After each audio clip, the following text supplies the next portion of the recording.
Hello guys నమస్తే. Welcome to Sitarama Telugu vlogs. నేను బాగున్నాను. మీరందరూ చాలా చాలా బాగున్నారని, బాగుండాలని కోరుకుంటున్నా. ఇప్పటివరకు నేను బాగా చేసిన షాపింగ్ వీడియోసే మీరు చూసారు. షాపింగే కాదండి, వంట కూడా బాగా చేస్తాను. అందుకే ఈరోజు నేను మీతో ఆ వీడియోని షేర్ చేస్తున్నాను. ఇప్పుడు జరుగుతుంది మాఘమాసం కాబట్టి Sundays non veg cut only veg. గెస్ట్లు కూడా రాబోతున్నారండి. అందుకే వెజ్ రెసిపీస్ చేస్తున్నాను. కొబ్బరి పాలు అన్నం. కొబ్బరి పాలని ముందే తీసేసి ఆ పాలలో రైస్‌ని సోక్ చేసుకొని పక్కనుంచేసాను. ఇందులో ఏమేమి ఇంగ్రీడియెంట్స్ యూజ్ చేశానో మీతో షేర్ చేసుకుంటున్నాను. మీలో ఎంతమందికి కొబ్బరన్నం అంటే చాలా ఇష్టమండి? కొబ్బరన్నం చాలా బావుంటుంది. కమ్మటి కొబ్బరన్నం పెట్టుకొని, రైతా పక్కన పెట్టుకొని తిన్నా చాలు. లేదా కమ్మటి కొబ్బరన్నంలో గోంగూర కర్రీ పెట్టుకొని తింటే అదిరిపోతుంది. దీనికి యాజ్ యూజువల్‌గా ఆయిలు ఆర్ నెయ్య, సన్నగా తరుక్కున్న ఉల్లిపాయలు, పచ్చిమిరపకాయలు, కొన్ని టొమాటో ముక్కలు, అలాగే జీడిపప్పు పలుకులు, కొత్తిమీర, పుదీనా, నిమ్మరసం, కొద్దిగా మసాలా దినుసులు, అలాగే అల్లం వెల్లుల్లి పేస్ట్. ఫ్రెష్‌గా దంచుకున్న అల్లం వెల్లుల్లి పేస్ట్‌తో కర్రీలు గానీ, ఇలాంటి రైసులు గానీ చేసుకుంటే అద్భుతంగా ఉంటుందండి. అది రోట్లో దంచుకుంటే చాలా బావుంటుంది. అందరికీ తెలిసిన విషయమే. కానీ మనం ఇప్పుడు అపార్ట్మెంట్‌లో ఉన్నాం. పైన ఫ్లోర్‌లో కూర్చొని దంచుకుంటే కిందనోళ్ళకి తల పగిలిపోయినట్టుంటుంది. అందుకే రోటి పచ్చళ్ళు చేయాలన్నా మిక్సీలో కచ్చాబచ్చాగా మిక్సీ పట్టుకొని అలాగే తినేయాల్సొస్తుంది. మన ఆనందం కోసం పక్క వాళ్ళని ఇబ్బంది పెట్టలేం కదండీ! ఇందులోకి తెలుసు కదండీ! బిర్యానీలోకి వేసుకున్నట్టుగా అన్నీ వేసుకోకూడదు. దాల్చిన చెక్క, అనాస పువ్వు, జీలకర్ర, ఇలాచీ, కొద్దిగా జీలకర్ర వీటిని మాత్రమే వేసుకోవాలి. బిర్యానీ ఆకు కూడా వేసుకోవచ్చండి. నేను అందుకే కొంచెం ఆయిల్, కొంచెం ఘీ మిక్స్ చేస్తున్నాను. ప్యూర్ ఘీతో చేసుకున్నా బావుంటది. కానీ బయట మనకిప్పుడు సమ్మర్ స్టార్ట్ అయిపోతుంది గదా! నెయ్యి మాత్రమే యూజ్ చేయడం వల్ల దాహం ఎక్కువ అనిపిస్తుంది. అందుకే 2 మిక్స్ చేస్తున్నాను. వింటర్ సీజన్‌లో అనుకోండి ఓన్లీ ఘీ ఇష్టపడే వాళ్ళు నాన్ వెజ్ అయినా, వెజ్ అయినా ఘీతో చేసుకుంటే టేస్ట్ అదిరిపోతుంది. మసాలా దినుసుల్ని కొంచెం ఫ్రై చేసేస్తున్నాను. వీటి కొంచెం ఎక్కువ వేగినా సరే అందులో జీలకర్ర మాడిపోకుండా జీలకర్ర ఇలా అంటే అలా వేగిపోతుంది కాబట్టి జస్ట్ ఒక 2, 3 సెకన్లు అలా వేయించాలంతే. ఎక్కువసేపు వేయిస్తే మళ్ళీ మాడు వాసన వచ్చేస్తుందండి. అది మాడిందంటే కొబ్బరన్నం అంతా మాడు కంపే. ఉల్లిపాయలు, సన్నగా తరిగిన పచ్చిమిర్చి వేసేసి దోరగా ఫ్రై చేసుకోవాలి. ఇవి ఎంత బాగా ఫ్రై అయితే అంత బావుంటుంది. దోరగా ఇలా ఫ్రై చేసేసుకున్న తర్వాత ఇందులోకి నెక్స్ట్ అల్లం వెల్లుల్లి పేస్ట్ కొంచెం గ్యాప్ చేస్తున్నాను. మధ్యలో అంతా ఖాళీగా ఉంది కదా! పాన్ పెద్దది కదా అని చెప్పి అల్లం వెల్లుల్లి పేస్ట్ ఒక స్పూన్ వరకు యాడ్ చేస్తున్నాను. నేను ఒక కేజీ రైస్‌కి చేస్తున్నానండోయ్! గుంటూరులో అయితే కొబ్బరన్నం, చికెన్ ఫ్రై, గోంగూర కర్రీ ఈ మూడింటి కాంబినేషన్ అదిరిపోతుందండి. వేసిన అల్లం వెల్లుల్లి ముద్ద పచ్చి వాసన పోయి మంచి సువాసన వచ్చేంత వరకు ఫ్రై చేయాలి. ఇందులో టొమాటోలు యాడ్ చేసుకోవాలండి. 1 గానీ, 2 గానీ టొమాటో ముక్కల్ని కట్ చేసుకొని వేసుకుంటే ఇందులో రుచి బావుంటుంది. అలాగే ఇందులో కొద్దిగా పుదీనా, కొత్తిమీరను కూడా వేసేసి మూత పెట్టుకొని ఆ ఫ్లేవర్స్ పోకుండా టొమాటోలు మగ్గేంత వరకు ఉంచి నెక్స్ట్ వాటర్ యాడ్ చేసుకొని వాటర్ కాదండోయ్ కొబ్బరి పాలు వేసి అవి ఒక మరిగిన తర్వాత అందులో మనం నానబెట్టుకున్న అదే రైస్‌ని అందులో వేసేసి మూత పెట్టేసి సిమ్‌లో పెట్టేస్తే ఎంచక్కా ఉడికిపోతుంది. మనం సింపుల్‌గా ఏదైనా చెయ్యాలి, ఎవరైనా గెస్ట్‌లొస్తున్నారు, లేదు మన ఇంట్లో మనం చేసుకోవాలి, పొద్దున్నే పిల్లలకి హెల్తీగా లంచ్ బాక్స్ ఇవ్వాలంటే ఇది ఒక మంచి ఆప్షన్. నాకు తెలిసి చాలామంది ముందు రోజే కొబ్బరి పాలను ముందుగా ప్రిపేర్ చేసుకొని ఫ్రిడ్జ్‌లో పెట్టుకొని నెక్స్ట్ డే మార్నింగే లంచ్ బాక్సెస్‌కి యూజ్ చేస్తుంటారు. అది చాలా బెస్ట్ ఆప్షన్ అండి. అలాగే మనం ఇందులో సోయా చంక్స్ యాడ్ చేసుకోవచ్చు. అంటే పక్కన మనకి వేరొక కర్రీ లేకపోతే ఇందులో సోయా చంక్స్ కానీ, లేదా ఫ్రై చేసుకున్న పన్నీర్ పీసెస్‌ని కానీ పిల్లలకి ఇలాగే పెడితే తింటారు అని చెప్పలేం కదా! వాళ్ళ లంచ్ బాక్సెస్‌లో డిఫరెంట్‌గా పెడితే తింటారు. ఇలానా సింపుల్‌గా ప్రిపేర్ చేయొచ్చు. నేను పాన్‌లో పొడి పొడిలాడేలాగా ఉడకాలి రైస్‌ని అని చెప్పి పాన్‌లో విడిగా ఇలా చేస్తున్నాను.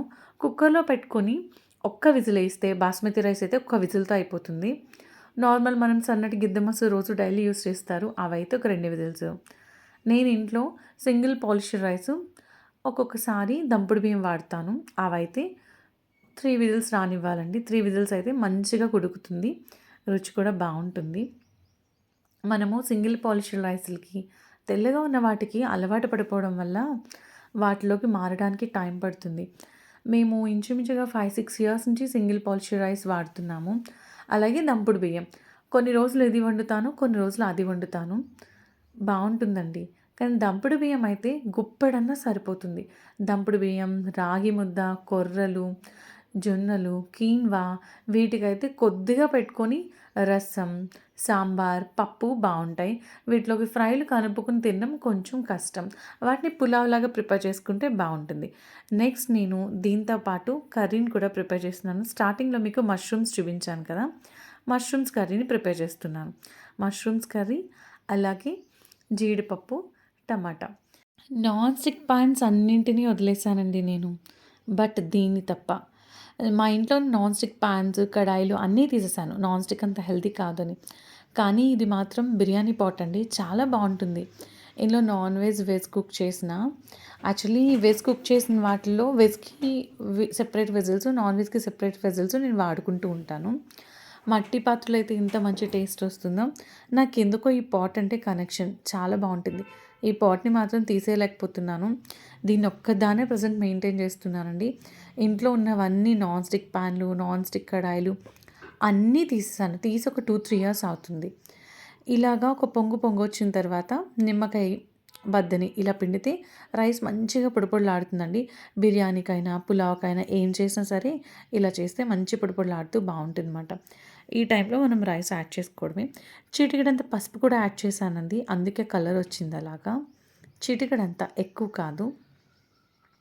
ఈ కొబ్బరి పాలన్నాన్ని నేను మా అత్తమ్మ దగ్గర నేర్చుకున్నాను.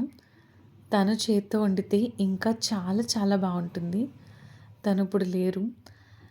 తన చేతి వంటలు అమృతంలాగా ఉంటాయండి. నాకు మా అమ్మ వంటలు, అత్తమ్మ వంటలు చాలా ఇష్టం. వాళ్ళిద్దరిని చూసే పెరిగాను. వాళ్ళిద్దరి దగ్గర వంటలు నేర్చుకున్నాను. నా కుకింగ్ స్టైల్ ఎలా ఉంటుందంటే ఈవిడ స్టైల్ మిక్స్ చేసి నా స్టైల్‌లో వండేస్తుంటానమాట. మనము యూట్యూబ్‌లోనైనా తెలియని ఒక రెసిపీని చూసినప్పుడు కూడా, చూసుకొని మనం నేర్చుకున్నప్పుడు కూడా యాజ్ ఇట్ ఈస్‌గా చెయ్యం. మన స్టైల్‌లో దాన్ని ప్రజెంట్ చేసినప్పుడే దాని టేస్ట్ ఉంటుంది. నేను ఈ రెసిపీని చూపించాను మీకు. ఇఫ్ ఇన్ కేస్ మీకెవరికీ తెలియకుండా ఉండదనుకోండి, చాలా మందికి అందరికీ తెలుసు 100%. ఇఫ్ ఇన్ కేస్ ఇది కొంచెం మీకు డిఫరెంట్‌గా అనిపిచ్చి, బావుంది ట్రై చేస్తే చిన్న సజెషన్, దీన్ని మీ స్టైల్‌లో ప్రెజెంట్ చేయండి. చాలా చాలా బావుంటుంది. ఎప్పుడు ఒకళ్ళ దగ్గర మనం నేర్చుకున్న మన స్టైల్‌లో ప్రెజెంట్ చేస్తే చాలా బావుంటుంది. పాన్‌లో ఆయిల్ వేశాను. సన్నగా తరిగిన ఉల్లిపాయలు వేశాను. ఉల్లిపాయలెప్పుడు ఎంత మంచి గోల్డెన్ కలర్‌లోకి ఫ్రై అయితే కర్రీ, గ్రేవీ అంత టేస్టీగా ఉంటుంది. ఉల్లిపాయ కాస్త పచ్చిదనం ఉన్నా మధ్యలో కసు ఉల్లిపాయలు తగులుతూ రుచి అనిపించదు. గ్రేవీ కూడా టేస్ట్ అనిపించదు. ఇలా మిక్సీ జార్ తీసుకుని కొద్దిగా గసగసాలు, జీడిపప్పు, టొమాటోస్ వేసుకొని పేస్ట్ చేస్తున్నాను. ఇందులోనే కొద్దిగా కొబ్బరి పొడి, ఎండు కొబ్బరి పొడి వేస్తున్నానమాట. ఆయిల్‌లో ఉల్లిపాయలు బాగా ఫ్రై అయిన తర్వాత అల్లం వెల్లుల్లి పేస్ట్ వేసి పచ్చివాసన పోయేంత వరకు ఫ్రై చేసుకున్న తర్వాత మంచిగా నీట్‌గా క్లీన్ చేసుకున్న మష్రూమ్స్ జనరల్‌గా మనం చాలా ఫ్రెష్‌గా ఉన్నప్పుడు తెచ్చుకుంటేనే చాలా మంచిదండి. మష్రూమ్స్‌ని ఖచ్చితంగా పైనున్న స్కిన్‌ని తీసేయాలి. స్కిన్ ఒకసారి తీయడానికి రాదు. చాలా ఫ్రెష్ మష్రూమ్స్ అయినప్పుడు పట్టుకునే ఉంటాయి. రాదు. అలాంటప్పుడు బియ్యపు పిండిలో వాటిని వేసి దొర్లించారంటే ఆ పైన స్కిన్ వచ్చేస్తది. అండ్ వాటర్‌లో వాష్ చేసి కట్ చేసుకొని వాడేసుకోవచ్చు. పైన స్కిన్‌ని మంచిగా నీట్‌గా క్లీన్ చేసుకోవాలి. మధ్యలో నలుపు ఉంటే మాత్రం దాన్ని కట్ చేసి తీసేయాలి. ఎక్కడో పేపర్‌లో ఒకసారి చదివానండి. మష్రూమ్ మధ్యలో ఉన్నది నలుపు స్టార్ట్ అయినప్పుడు కానీ, పెరిగినప్పుడు కానీ అది ఎక్కువైపోతే గనక ఆ పీస్‌ని కట్ చేసి తీసేయాలంట. మనము వంకాయలో ఎలా అయితే పుచ్చిపోయిన ముక్కుంటే తీసేసి మంచిది వాడతామో అలా మాట మష్రూమ్‌ని కూడా. ఇందులోకి ముందుగా మనం టొమాటో, కాజు వీటిని పేస్ట్ చేసుకున్నాం కదా! ఆ పేస్ట్ కూడా ఇందులో యాడ్ చేసేసి ఇందులో ఫ్రోజన్ బఠానీ వేస్తున్నాను. ఫ్రోజన్ బఠానీ వేసి మిక్స్ చేసేసి మూత పెట్టేస్తున్నాను. ఇప్పుడు ఫ్రెష్ బఠానీ దొరుకుతుందండి. మాకు ఇంటి దగ్గర సంత జరుగుతుంది ఇక్కడ. సంతలో మంచిగా కేజీ రూ. 60కి అమ్ముతున్నారు. మొన్న వెళ్ళినప్పుడు చూస్తే మొత్తం అన్నీ తప్పడి తాండ్రలాగా, అప్పడప్పటి తాండ్రలాగా మొత్తం తప్పడి కింద అయిపోయినాయి. అందులో గింజే ఉంటుందని కొని తెచ్చుకోలేదు. వస్తూ ఇలా ఫ్రోజన్ బఠానీ తెచ్చేసుకున్నాం. ఇప్పుడు ఇందులో కొద్దిగా పసుపు, రుచికి సరిపడా కారం. ఈ కారం అమ్మ తయారు చేసి ఇస్తుంది నాకు. ఈసారి ఎప్పుడైనా అమ్మ వాళ్ళ ఇంటికెళ్ళినా, అమ్మ ఇక్కడికొచ్చినా నేను మీతో కారం రెసిపీని షేర్ చేస్తాను. కారం చేయడం కూడా ఒక ఆర్టేనండి. పచ్చి కారం వాడకూడదు. కడుపులో మంటొస్తది. ఎండు కారాన్ని కూడా పర్ఫెక్ట్‌గా ఆడించుకుంటే బావుంటది. జీలకర్ర పొడి, అలాగే కొద్దిగా ధనియాల పొడి. ఈ రెండిటిని వేస్తున్నాను. జీలకర్ర పొడి, ధనియాల పొడి, గరం మసాలా, అలాగే బిర్యానీ మసాలా వీటినన్నిటిని నేను ఎవ్రీ మంత్ స్టార్టింగ్‌లో డీమార్ట్‌కెళ్ళి సరుకులు తెచ్చుకున్న వెంటనే ఒక 2 డేస్‌లో ఫ్రై చేసుకొని అన్నింటిని మిక్సీ పట్టుకొని డబ్బాలో వేసి పెట్టేసుకుంటాను. 99% బయట నుంచి ధనియాల పొడి, జీలకర్ర పొడి ఇవేం తెచ్చుకోనండి. 99% ఎక్కడో 1% ఎప్పుడైనా అయిపోతే ఇంకా అర్జెంట్ అయితే ఆన్‌లైన్‌లో పెట్టి తెప్పించుకోవడం తప్ప. ఇప్పుడు మన మిక్సీ జార్‌ని ఒకసారి తొలిచేసి అందులోది వేశాను. కొద్దిగా కొబ్బరి పాలు ఇందాక మార్నింగ్ కొబ్బరి పాలు పట్టాను కదండీ! పొద్దున్నే కొబ్బరి పాలు ప్రిపేర్ చేశానన్నాను కదా! కొబ్బరి పాలు కాస్త ఎక్కువున్నాయన్నమాట. మిగిలిన కొబ్బరి పాలను కూడా కొంచెం ఇందులో యాడ్ చేశాను. వేసి మొత్తం కలిపేసి ఈ టైంలో రుచి చూసుకొని ఉప్పు కూడా వేసేసాను. రుచి చూసుకొని రుచి సరిపోకపోతే ఉప్పు యాడ్ చేసుకోవాలి. చక్కగా దానిపైన గరం మసాలా కాస్త యాడ్ చేసుకొని సిమ్ పెట్టేసి మూత పెట్టేసి మంచిగా మంచి వాసన వచ్చి కుక్ అయ్యేంత వరకు ఉడికించుకోవాలి. ఇక్కడ చూసారా రైస్ కూడా రెడీ అయిపోయిందండి. పొడి పొడిలాడుతూ ఎంచక్కా వచ్చింది. చాలా టేస్టీగా ఉంది. ఒకటి మాత్రం వాస్తవం. గెస్ట్‌లు వస్తున్నారని బాస్మతి రైస్ వేసి ప్రిపేర్ చేశాను కానీ, బాస్మతి రైస్‌తో కంటే మనం డైలీ యూజ్ చేస్తాం కదా! ఆ రైస్‌తో గిద్ద మసూరి సన్నబియ్యం అంటారు కదా! దాంతో చేస్తేనే కొబ్బరి పాలన అద్భుతంగా ఉంటుంది. అది ఏ తెల్ల సన్నటి బియ్యమైనా బావుంటుందండి. సన్నగా తరిగిన కొత్తిమీర వేసేసి మష్రూమ్ కర్రీని ఆపేసాను. నాకు కావాల్సిన కన్సిస్టెన్సీ వచ్చేసింది వడ్డించుకోవడానికి వీలుగా. ఈ టైంలో స్టవ్ ఆఫ్ చేసేసి మూత పెట్టేస్తే ఎలాగ కాస్త చిక్కబడుతుంది. చల్లారాక చిక్కబడుతుంది కాబట్టి ఈ కన్సిస్టెన్సీలో ఆపేసి క్లోజ్ చేసేసి మూత పెట్టి పైన మళ్ళీ సన్నగా తరిగిన కొత్తిమీర వేసేసాను. Then next cashew nut tomato curry, tomato, జీడిపప్పు కూర. దీనికోసం పాన్ పెట్టుకుని స్టవ్ వెలిగించి కాస్త ఆయిల్ వేసి హీట్ అయిన తర్వాత సన్నగా తరుక్కున్న ఆనియన్స్ వేసి వీటిని కూడా మంచి రంగు వచ్చి వీటిలో ఉన్న పచ్చివాసన అంతా పోయేంత వరకు వేయించుకోవాలి దగ్గరుండి. సన్నగా వేయిన తర్వాత ఇవి వేగడానికి ముందే ఉప్పేసేస్తున్నానండి. ఉప్పేస్తే మంచిగా త్వరగా వేగిపోతాయి. ఇదొక టిప్. నాకు తెలిసి అందరికీ తెలిసే టిప్‌ని. కానీ ఈ మధ్యకాలం ఉల్లిపాయల్లో వాటర్ ఎక్కువ ఉంటుందండి. ఆరిన పాయల కంటే పచ్చిపాయలు ఎక్కువుంటున్నాయి. వీటిలో మీరు మూత పెట్టేసి మధ్య మధ్యలో ప్లేట్ మూత తీస్తూ, కలుపుతూ, వేయిస్తూ ఉండాలండి. లేకపోతే ఆ వాటర్‌కి మనం ఆయిల్ సరిపడా వేసినా కూడా అడుగు పట్టేస్తుందిమాట. రీజన్ ఏంటంటే పచ్చిపాయలు కదండీ! అందులో నీరుకి ఎలా అన్నా సరే స్టీల్ పాత్రలు వాడడం వల్ల. అదే నాన్ స్టిక్కో లేకపోతే సీవెండి పాత్రలో అనుకోండి అంత త్వరగా పట్టవు. అంత త్వరగా మాడవు. పల్చగా ఉన్న సీవెండి పాత్ర అయితే మాడిపోతది. ఓ మాదిరిగా ఉన్నది పర్వాలేదు. నేను అందుకే దగ్గరుండి ఒబ్బిడిగా ఒళ్ళు దగ్గర పెట్టుకొని వండుతున్నాననమాట. అసలే మన ఇంటికి గెస్ట్‌లొస్తున్నారు కదా ఈరోజు. ఇందులోకి టొమాటో, జీడిపప్పు పేస్ట్ చేసేసి ఆ పేస్ట్‌ని ఇందులో వేస్తున్నాననమాట. కొంచెం ఎక్కువగానే జీడిపప్పు పడుతుందండి. కాస్త ఎక్కువే టమాటాలు పడ్డాయి.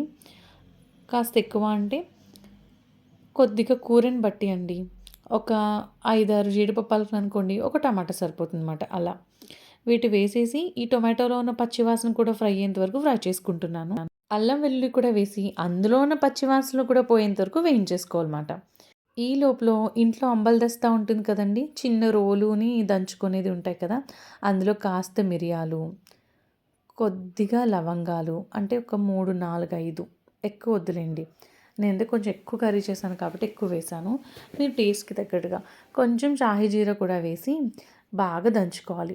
పొడి కొట్టేసుకుంటే మెత్తగా అయిపోతుంది. మరీ మెత్తటి పౌడర్ అవ్వక్కర్లేదనుకోండి. ఓ మాదిరి పౌడర్ లాగా చేసుకోవాలి. అందులో చిన్న దాల్చిన చెక్క కూడా వేశాను. వేసి ఇలాచీ కూడా వేసుకోవచ్చండి. మన టేస్ట్ బట్టి. ఇలాచీ ఫ్లేవర్ అయితే కొంచెం స్వీట్ ఫ్లేవర్ తగులుతుంది అనిపించి మిక్సీలో పట్టాలనుకోండి ఈ పేస్ట్‌కి అప్పుడు వేస్తాను.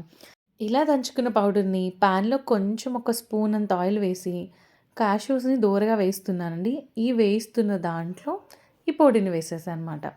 ఈ పొడి వేశాను కదా మసాలా పొడి వాటికంతా ఫ్లేవర్ పట్టి భలే ఉంటుందండి. టేస్ట్ కూడా చాలా అద్భుతంగా వస్తుంది ఈ రెసిపీని. ఇది నా ఇన్వెన్షనే. మీకు నచ్చితే గనక ఒక లైక్ కొట్టండి. అలాగే కింద కమెంట్ పెట్టండి ఒకవేళ రెసిపీ ట్రై చేస్తే గనక. ఇందులో సన్నగా తరుక్కోవచ్చు. కొంచెం మీడియం సైజ్ తరిగాను నేను. మీ ఇంట్లో ఎలా తింటే అలాగా. ఆ సైజ్ టొమాటోలను కూడా ఒక పెద్ద టొమాటోని యాడ్ చేశాను. ఇవి కూడా వేసేసి మూత పెట్టేసి కాస్త బాగా మగ్గించేస్తానమాట. ఇవి బాగా మగ్గిపోయిన తర్వాత అండి ఇందులో ఉప్పు, రుచికి సరిపడా కారం, కాస్త ధనియాల పొడి, కాస్త జీలకర్ర పొడి, 2 చిటికెళ్ళంత పసుపు వేసేసి ఒక్కసారి మిక్స్ చేసుకోవచ్చు. లేదా ఇందులో పక్కనే ఫ్రై చేసుకున్నాం కదా వేరొక ప్యాన్లో, ఆ జీడిపప్పు పలుకులు విత్ మసాలాతో పాటు ఆ కొద్దిగా ఆయిల్ని కూడా వేసేసుకొని ఇందులో మిక్స్ చేసుకోవాలన్నమాట. ఈ ఫ్లేవర్స్ దిగిన కర్రీలోకి డిఫరెంట్ టేస్ట్ వస్తుందండి, భలే ఉంటుంది. ఇందులోకి ఏ మిక్సీలో అయితే మనం పేస్ట్ చేసుకున్నామో ఆ మిక్సీ జార్లో కాస్త వాటర్ యాడ్ చేసుకొని ఆ వాటర్ని ఇందులో వేసేసుకుంటున్నాను అనమాట. మా అత్తమ్మ ఎప్పుడూ చెప్పేవాళ్ళు, కూర మంచి రుచి రావాలి అంటే కూరలోకి ఏ మిక్సీ జార్లో అయితే మనం మిక్సీ పడతామో పేస్ట్ని, అలాగే ఏ రోట్లోనో దంచుతామో అందులో నీళ్ళు వేసి తీసి అది వేస్తే రుచి చాలా బాగుంటుంది. చాలామంది పేస్ట్ అనో పౌడర్నో వేసేసి మిక్సీ జార్ పక్కన పెట్టేస్తుంటాం. అలా పెట్టకండి, అందులో నీళ్లు పోసి మిక్స్ చేసి వేస్తే టేస్ట్ భలే ఉంటుంది. రెసిపీస్ అన్నీ రెడీ అయిపోయినాయి, గెస్ట్లు కూడా వచ్చేసారు. చక్కగా నేను వడ్డించేస్తున్నాను. మనం ఎంతో ఇష్టంగా వడ్డిస్తున్నప్పుడు అది రుచి చూసిన వాళ్ళు చాలా బాగుందమ్మా, బాగా కుదిరాయి వంటలు అని అంటే చాలా హ్యాపీగా అనిపిస్తుంది కదా. అలా మా భోజనాలు అయిపోయినాయి. తర్వాత క్లీన్ అండ్ గ్రీన్ మొదలు పెట్టేసుకున్నాను. చక్కగా గిన్నెలు తోమేసి దాంతోపాటు ఇవన్నీ. కానీ ఒక చిన్న మాట అండి, తిన్న వెంటనే వెంటనే పని చేయకూడదండి. తిన్న తర్వాత వజ్రాసనం వేసుకొని కూర్చోవచ్చు. లేదంటే కనీసం ఒక పావుగంట ఆగి నెక్స్ట్ పనంతా చేసుకోవాలి. ఎక్కువసేపు ఉన్నా మనకు బద్ధకం తోమేసుకొని దాని తర్వాత వాటిని బయట స్టాండ్లో వేసేసి కొంతసేపు మంచిగా సినిమా పెట్టుకొని చూస్తూ అందరం కలిసి రిలాక్స్ అయ్యాము. తింటున్నప్పుడు చూడడం కంటే తినేసాక చూడడం ఉత్తమం. ఇది అండి వీడియో. నచ్చితే లైక్